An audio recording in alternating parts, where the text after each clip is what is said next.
northeastern Madison County, extreme northeastern St. Charles County, northeastern St. Louis County, until 3:15 p.m.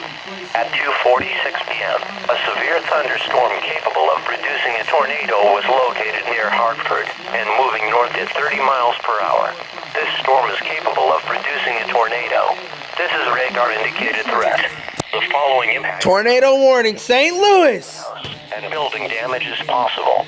Mobile homes will be completely destroyed if hit. Some trees may be uprooted or snapped.